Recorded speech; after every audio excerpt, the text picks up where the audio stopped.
Okay, hello everyone. Welcome to 3D Echo. My name is Eric Arzubi. I'm a child psychiatrist as well as general psychiatrist and CEO of Frontier Psychiatry in Montana. And let's just introduce our presenting team. Amber, we'll start with you. Sure. Amber Rogers with Mountain Pacific, and I'm in Montana. Hi, Mary Argonis, Mountain Pacific and Hawaii office. Thank you. And we have, so far we have a small group. Again, summertime, I get it, and others may end up joining later. But today we'll be focusing on autism spectrum disorders. Again, like we always do with these Project Echo presentations, presentation generally takes around about 15, 20 minutes. And then after that, we will be happy to discuss cases or answer questions. Again, hopefully you'll be able to take away kind of some key points from this that will ultimately be useful for you in clinical practice and otherwise. With that, I will start the presentation, and then feel free to jump in with questions anytime. Feel free to just interrupt. I want to make this as interactive as possible. So again, we'll be talking about autism spectrum disorders. And so, one of the things that often comes up is, some people will worry, parents, family members, other providers will worry about autism spectrum disorders. And here's some common sort of red flags that might prompt one to kind of think about autism spectrum disorders. So for example, when a child is smiling or making eye contact, forgive me, when an adult or someone else is smiling or making eye contact with a child, that child does not smile or make eye contact in response. Obviously, this has to happen more than just once. Does this become a pattern? Next, does a child struggle to develop shared attention with other children? And shared attention, again, just to be clear, that is, let's say, two children playing kind of with the same thing and doing interactive play where both children are focused on the same sort of object or sort of setup. Can't respond to his or her name by the age of 1 year, or poor social communication with or lack of interest in other children. So again, struggling with peer interactions, social interactions, and not demonstrating much interest in developing those social interactions. So sometimes some of these red flags here may show up in other diagnoses. So again, just because someone might be struggling with these things doesn't mean we're diagnosing autism spectrum disorders. So what are other diagnoses or comorbidities that can present similarly? Well, one is intellectual disability. Another is global developmental delay. And others could be learning disorders, learning disabilities. Otherwise, it might be a speech disorder or language disorder. There might be hearing or vision impairment.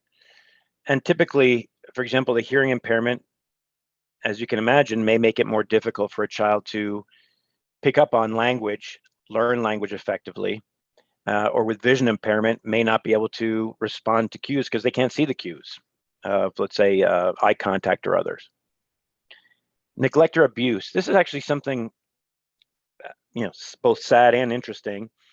And that is, I've seen this, and there's actually a decent amount of literature written about this, where children who have been exposed to neglect or abuse early on will present with difficulty engaging in social interactions. Now, this makes some sense, right? So if somebody's been neglected, that means the parent isn't doing his or her, let's say, job as a parent to try to educate and interact frequently with a child to start developing these social cues, right? So in a good enough situation, hopefully a mother or a father will respond to a baby, a crying baby or a toddler, with some social interactions to try to comfort them, right? And these things happen many times every single day over years.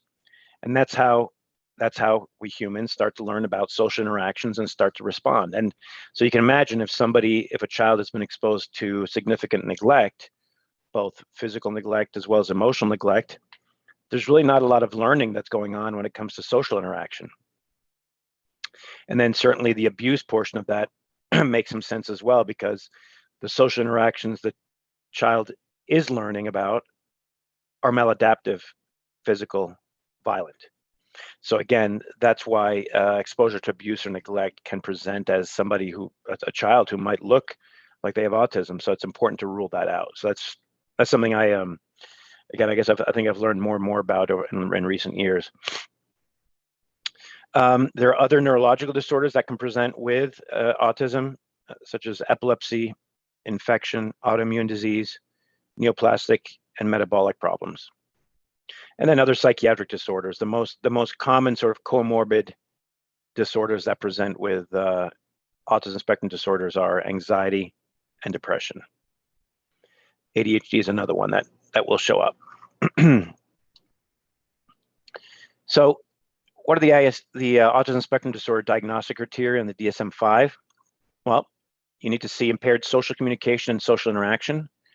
And there are 3 domains of impairment. There are deficits in social emotional reciprocity, deficits in nonverbal communication for social interaction, deficits in developing, maintaining, and understanding relationships. The other set of criteria include restrictive or repetitive patterns of behavior, interests, or activities. And they have to have at least 2 of these. One could be stereotyped or repetitive movements, stereotyped or repetitive use of objects and speech. So, Dr. Arzubi, I hate to interrupt you, but are you thinking you're showing your slides? We just had a comment from a participant. Yes, I am thinking I'm showing my slides. Am I not showing my slides? I sent you a message earlier, but you didn't see it. So no, because I was looking at my slides. That's interesting. Okay. Sorry, guys. I thought I shared the screen. That was genius. All right. Sorry, people. See, it's good. That's why you can feel free to interrupt me. All right. So here. All right. I'm going to start over again. No, I'm kidding. I won't do that. But I'll show you I'll show you just the slides real quick. So again, the early red flags. So here's the list of the 4 that I mentioned. Then the other diagnoses or comorbidities that you want to consider early on if you see some of these flags. The first set of criteria that reflect impaired social communication, social interaction. And then the this set of criteria that reflects restrictive, repetitive patterns of behavior, interests, or activities. And so again, you want to see at least 2 of these. Amber, I still got the slides up, right? I'm not talking into the ether. Okay, awesome. So we have the stereotyped or repetitive movements, use of objects or speech, insistence on sameness, inflexible routines, ritualized patterns of behavior, right? We've seen or heard about or discussed with family members, children who have autism who really struggle with any kind of change. Next, number 3, highly restricted or fixated interests of abnormal intensity or focus. Again, the sort of classic example of, let's say, a child who becomes like the world's expert on dishwashers and understands like every single model and knows how they work, and that's kind of, it's probably an excessive intensity, right? Then hyper or hyporeactivity to sensory input or unusual interest in sensory aspects of the environment. Oops, sorry, just hanging up my loud phone here. So hyper or hyporeactivity. So, and you've seen both. You've seen kind of kids who either are like don't feel pain, which can cause its own issues, or others who can't stand the feeling of certain clothing or cloth on their body, right? So again, hyper or hyporeactivity to sensory input. So what are some common screening tools? So there's the MCHAT, which is the modified checklist of autism in toddlers for ages 16 to 30 months. And then the other ones are, there's CAST, which is Childhood Autism Spectrum Test for ages 4 to 11. And then the Autism Quotient for ages 12 to 15. And Actually, this second website that I list here on this page actually has a really nice selection of lots of different screening tools for autism across different ages that are available there for free, actually in many different languages. So I really encourage you to take a look at that. So that's the second one here, autismresearchcenter.com/tests. And it's a British website. And what I did is I pulled off from the website, I just wrote down all the questions. So again, this will help us remember kind of what are some of the detailed questions that are sought after in these questionnaires. So this is the chat. So again, this is a childhood autism. This is I apologize. The checklist of autism in toddlers. This right here. The checklist for autism in toddlers, section A. And here are the questions. And these are yes or no. These are yes or no questions. So the first one, does your child enjoy being swung, bounce on your knee, etc.? 2, does your child take an interest in other children? Number 3, does your child like climbing on things such as upstairs? 4, does your child enjoy playing peekaboo, hide and seek? Does your child ever pretend, for example, to make a cup of tea using a toy cup and teapot, or pretend other things? Now, in the United States, kids may not know what a teapot is, but I'm kidding, but it's a very English thing, a cup of tea here. Does your child ever use his or her index finger to point to ask for something? Does your child ever use his or her index finger to point to indicate interest in something? Can your child play properly with small toys, for example, cars or blocks, without just mouthing, fiddling, or dropping them? Does your child ever bring objects over to you to show you something? Again, the showing, right? So the showing part is again creating kind of that shared attention. So if the child comes over and shows something that's now, and you take an interest in that, now both of you are paying attention to the same thing, and that's shared. That's the shared attention, right? And then the pretending part, right? The reason that's important is it starts to demonstrate the development of theory of mind. And what does that mean? That means that child has developed the ability to put him or herself in someone else's shoes, which is something that really children with autism struggle with. Section B here is a question for clinicians, and so for chat. So during the appointment, has the child made eye contact with you? Then number 2 is get the child's attention, then point across the room at an interesting object and say, "Oh, look, there's an apple." Then watch the children's face. Does the child look across to see what you're pointing at? Number 3, get the child's attention, then give the child a miniature toy cup and teapot, of course, and say, "Can you make me a cup of tea?" And does a child pretend to pour out tea or drink it, etc.? And obviously, it doesn't have to be that example. You can do something else. Number 4, say to the child, "Where's the light?" or "Show me the light."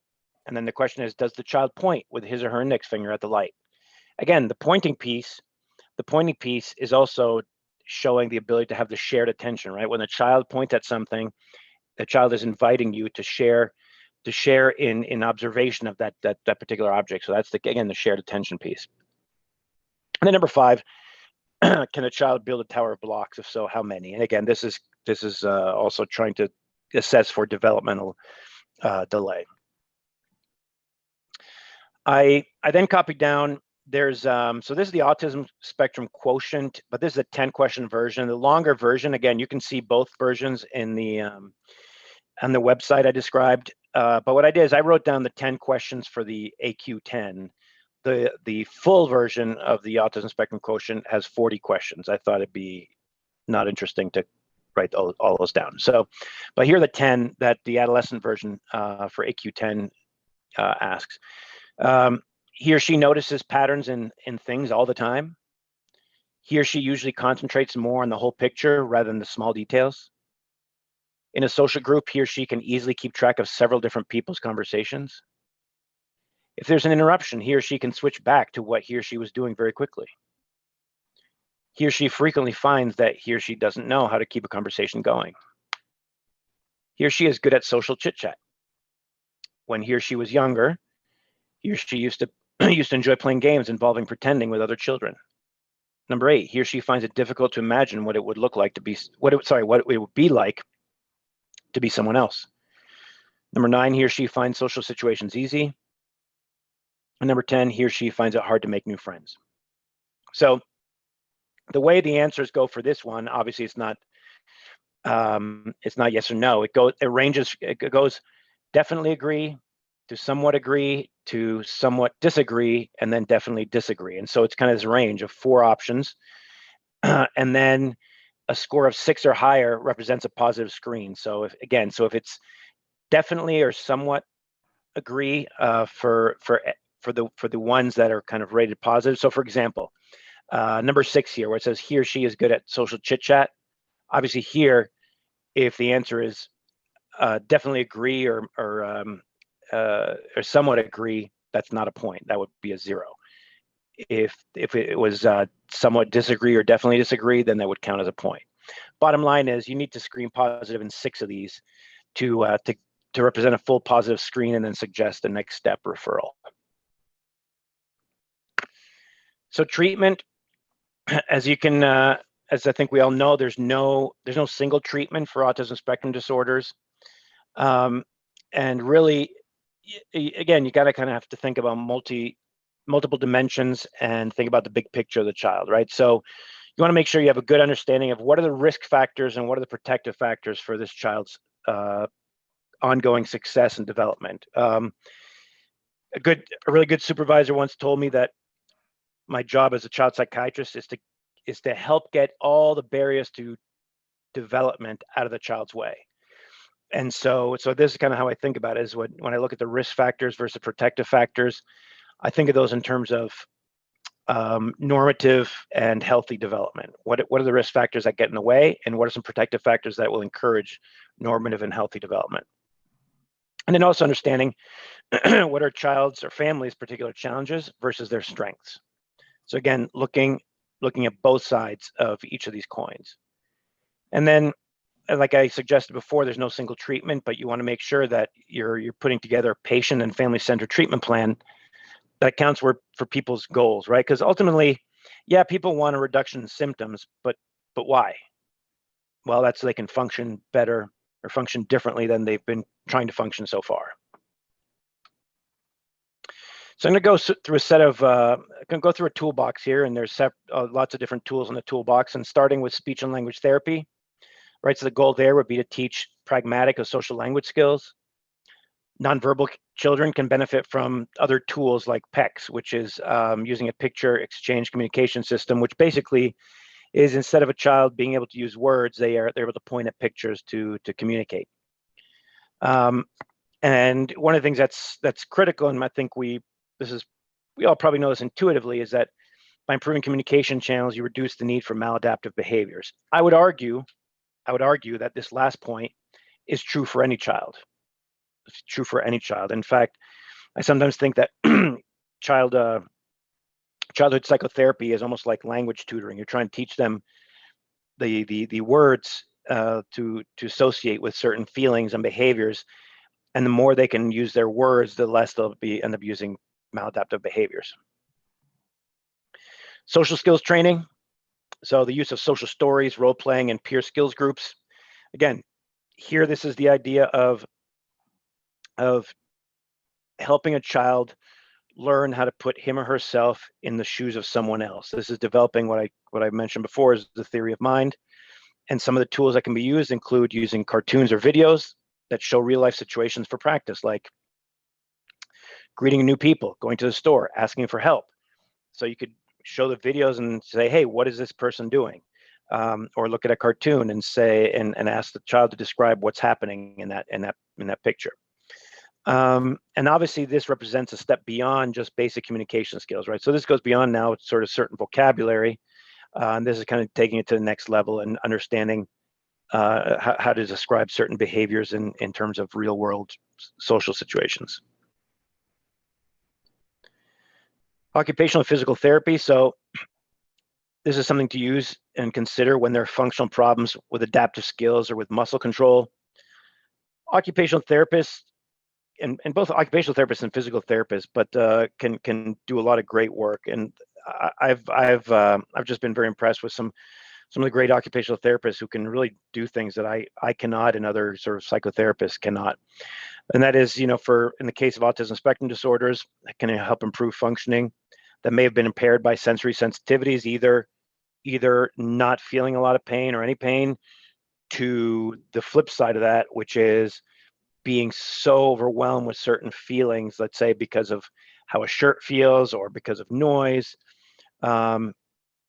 Occupational therapists can also assess and work on improving adaptive skills and skills for daily living. So again, just basics: how to ask for help, how to ask for permission to go to the bathroom, how to do some, very basic things that we might take for granted. Feeding oneself, helping with kind of motor skills, and this is something in particular that physical therapists can do, addressing problems with related to muscle control. A medical assessment, again, this is pretty important, so we just don't assume everything is automatically autism. And this is, again, the medical assessment is critical for any psychiatric or developmental problem. And typically, any sudden changes in functioning don't tend to be sort of psychiatric, right? Because in psychiatric problems or developmental problems tend to happen slowly over long periods of time. If there's a sudden change, then you're more likely to think about medical cause, neurological, psychiatric. Could be medication caused, a medication induced, or trauma-related factor like a new traumatic event that may not have been communicated. The other thing to consider is ruling out pain. And when new behaviors appear in a child, and perhaps new maladaptive behaviors, are there new onset headaches, ear pain, or constipation that might be triggering these new problematic behaviors? And as you can imagine, a young child with developmental delay or autism spectrum disorders are going to struggle to communicate feelings of distress. Here's some common comorbidities in children, and these are medical comorbidities to keep in mind. Again, genetic disorders like Fragile X syndrome, Down syndrome, Duchenne's muscular dystrophy, neurofibromatosis type 1, tuberous sclerosis complex. Again, those are genetic disorders that you tend to see. Neurological disorders, epilepsy, right? Seizure disorders tend to happen more frequently in children with autism spectrum disorders than in children who don't have autism spectrum disorders. Macrocephaly, hydrocephalus, cerebral palsy, migraines, and headaches. Sleep disorders happen in 80% of kids with autism spectrum disorders, so that's critical. And you can imagine if you have lack of sleep and they already are susceptible to headaches, that's not a fun combination. Then the other one, I was actually very surprised at this statistic, but up to 84% of children with autism spectrum disorders have GI problems. And the range was, I think it was like 47 to 84%. Chronic constipation, chronic diarrhea, GERD, nausea, vomiting, inflammatory bowel disease, and food intolerance, as well as failure to thrive. And then allergic disorders are significantly more common in children with autism spectrum disorders as well. So, as many of us know, the applied behavior analysis is a critical tool that can teach and reinforce social communication skills. And some of the key elements of applied behavioral analysis are that they are tailored to an individual needs and interests, following a comprehensive analysis of behaviors and triggers of maladaptive behaviors.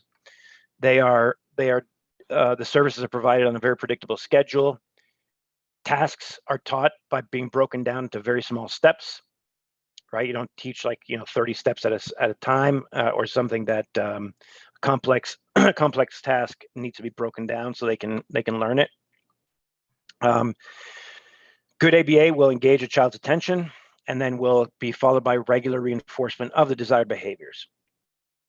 And the functional analysis that happens at the beginning of ABA is really an analysis of behavior that assesses the behavior. What is the associated setting? So, for example, there's a maladaptive behavior that one is trying to extinguish. Try to assess, okay, what is that behavior? Where does it happen? What provokes it and what reinforces it after that? And I'm going to share another, let's see, okay. Amber, do you guys see this graphic? Kind of small. Okay, let me. There, that's better. Good. Okay. Perfect. Thank you. I'll increase it one more time. Okay. So, when assessing and then thinking about what ABA kind of looks at is when you look at ABA for, let's say, aggression, self-injury in a child with autism spectrum disorders. Number one, again, medical cause. Remember, we were looking at before potential triggers like, again, pain, sleep, other triggers that maybe the child has a hard time describing. Then, so you're looking at psychiatric comorbidities. So, what are some of the psychiatric comorbidities to consider? Anxiety, hyperactivity, impulsivity, tics, severe sleep problems, and ongoing trauma or neglect, right? So these are comorbidities you want to consider. And then what's the function of the behavior? And so these are different potential functions of the behavior. One is escape, trying to escape a situation or a demand that is really unpleasant or unwanted by the child. So is the behavior's function trying to escape something? And then if so, then the goal is to modify the environment and reduce stress, and then teach safe ways to ask for break. And again, instead of having maladaptive behaviors that may be aggressive, violent, or otherwise disruptive, working on teaching how to ask for a break. Are there tangible rewards? In other words, following the behavior, does the child actually get something tangible as that ends up being reinforcing? So, and sometimes this is kind of, and I think we've all been there as parents, is you want the screaming to stop. You're like, all right, here, take the damn phone. Right. And obviously that's not the ideal way to do it, but that's just an example of this function. And again, teaching safe ways to ask for things. And then is the behavior self-reinforcing? And then you want to teach replacement behaviors. And what I mean by self-reinforcing here is it's like self-stimulating behaviors, like again, like flapping or other behaviors that might be considered sort of stimming, right? That self-reinforces. And then other communication. Again, child struggles to communicate, gets disruptive because it's frustrated, and so obviously a goal would be to explore other means of communicating, and in this case, for example, using that PECS system, which is the picture exchange communication system. Okay. In terms of medication management, again, before resorting to medications, you want to screen for any comorbid psychiatric conditions. And one of the things that's important to keep in mind is that children with autism, in the same way that they're more likely to have some of these sort of medical comorbidities and much more sensitive to allergies and GI problems, are also tend to be more sensitive to medication side effects. So that's just something to keep in mind. Nonetheless, the only two medications that have any FDA indication for autism spectrum disorders are risperidone and aripiprazole. The brand names for both of these are Risperdal and Abilify. Basically their indication is to treat irritability in autism spectrum disorders for kids aged 16 to 17 years. So again, the goal is to treat irritability. And that's it. That's all we have right now. In the meantime, if you have discovered other comorbid symptoms like severe anxiety, depression, ADHD, you can treat those as well. Again, keeping in mind that medication side effects are more common in children with autism spectrum disorders. And that is the presentation.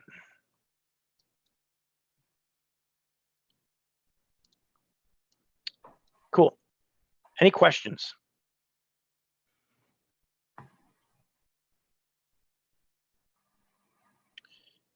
Anything new, anything surprising, anything anything particularly useful here that you can bring back? Well, hi, Dr. Arzubi. Yes. I struggle a little bit with autism spectrum disorder when I need to diagnose it, if someone is, coming just for that reason. And typically because it's not so obvious in black and white, but it just seems like something else is happening. So I appreciate the tools, because I was always looking for some good tools that could help me screen them. The MChat and the other one I wrote down. And then the other tools, like how to improve their communication skills and the OT and PT. So all of that information that you provided was helpful to me. So Good. I'll be utilizing that, definitely. As far as that ABA, applied behavioral analysis, who does this typically?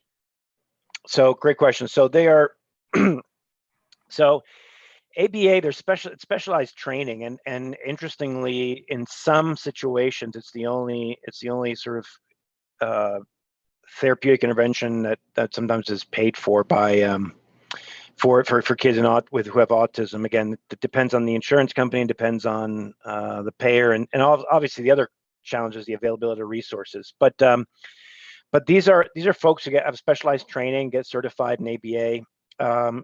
Interestingly, Billings, Montana, actually, the Montana State University branch here in Billings has an ABA training program. So I would, and if I don't know, it took me a couple of years to figure that out when I got here, but I would look up. So either look up applied behavior analysis, kind of either training programs or therapists. Sometimes groups of, for example, here in Billings, there's a pediatric therapy clinic where they do OT, PT, speech and language, and they have a couple of ABA therapists. So a place to look would be at kind of a group practice of having where they have these different therapists there, including OT, PT, and speech and language. Typically the two types of physicians that have the most training in diagnosing autism spectrum disorders tend to be developmental pediatricians. So that's a subspecialty in pediatrics. So developmental pediatricians, as well as child and adolescent psychiatrists. But the question when somebody comes to you or any of us when they ask about diagnosis of autism spectrum disorders, and I guess this is true for any diagnosis, but particularly autism spectrum disorders, my question is always why? So why the diagnosis? Not obviously everybody wants to know, all right, what do I have? Or what's wrong with my child, or what's happening to my child? That's fine. But I think helping a family understand that there may not be a change in intervention, right? So for example, I've seen situations where a parent comes in with a child, might be a 15-year-old kid, doing pretty well in school and like overall functioning pretty okay. But then there's this kind of lingering thing in the back of their mind going, does my child have autism? Does my child have autism? I mean, part of me wants to say, who cares? If they're doing okay, if there's minimal impairment in functioning, why do you want a diagnosis? And again, it might be very mild, and that's okay. But the question is, what do you want to do about it? Now, obviously, if there's concern about moderate to severe autism spectrum disorder, where it's getting in the way of the ability to make friends and obviously causing maladaptive behaviors, I get it. Then we want to know. But I don't love the idea always of kind of finding a diagnosis for diagnosis' sake without it leading to actually change in interventions or changing in what we do. Because then it's just a label and it's not useful. Now, but again, if the label serves a purpose, then I'm okay. So for example, if a child needs certain services that's not able to get, the autism diagnosis is, number one, it's accurate. Number two, opens the doors to other services, then, I'm all in, because it'll help to advocate for additional services. So there's just a few comments on kind of the diagnosis. And again, it's not always, it's obviously you want to be helpful and supportive and validate people's concerns, but also letting them know that just having a diagnosis of autism doesn't always lead to kind of terrible things happening. Yeah. Okay. Thank you. And then in terms of the medication piece, certainly if a child with autism spectrum disorders has comorbid ADHD or anxiety disorders, is generally medications, like I said, they tend to be more sensitive to side effects than others. So I would recommend starting a little bit lower and slower when it comes to titrating higher the medications because of the side effects. So for example, they have comorbid anxiety and you give them Zoloft, they might be more activated more quickly than a typical child. Or, some of the side effects that are common with stimulants could be appetite suppressant, or it could be agitation. It could be it could lead to kind of those side effects occurring. Israel, when I screen for autism, I use MCHAT-R and MCHAT-RF if needed. If there are further concerns, I typically refer to child psych or developmental peds with parents on board. Do you see general pediatricians making this diagnosis? If so, what are your thoughts on this? So, yeah, I guess it really depends. I guess it depends on how, because some pediatricians, some general pediatricians do a nice job and go get extra training.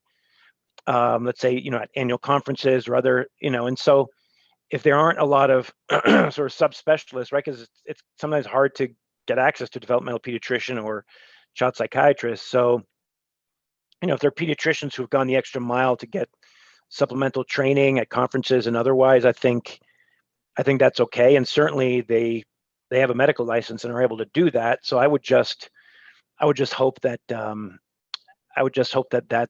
that's taken into consideration. And then the other piece, I guess it depends what's done with that diagnosis. So, if again, if the diagnosis is useful and actually helps the outcome, that's okay. I worry that if the diagnosis is made and then you start throwing all kinds of interventions that aren't super helpful, but someone can say, hey, I did an intervention, then that I worry about. Anyway, so maybe that was a non-answer, but I'm okay with it as long as the people who you're, right, because the same thing, like they're developmental pediatricians and child psychiatrists who might do a really crappy job diagnosing autism, right? So not every child psychiatrist is great at diagnosing autism. So just, second opinion never hurts.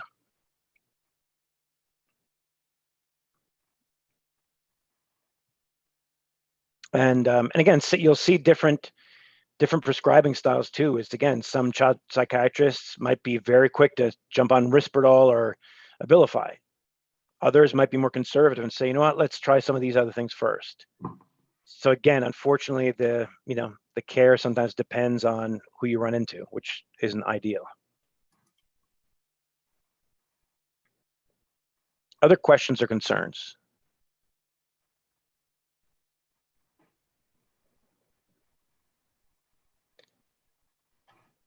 Cool.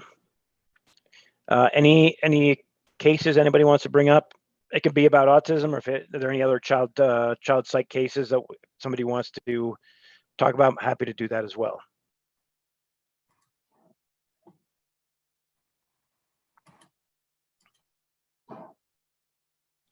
If not, you got extra 20 minutes. You can just hang out.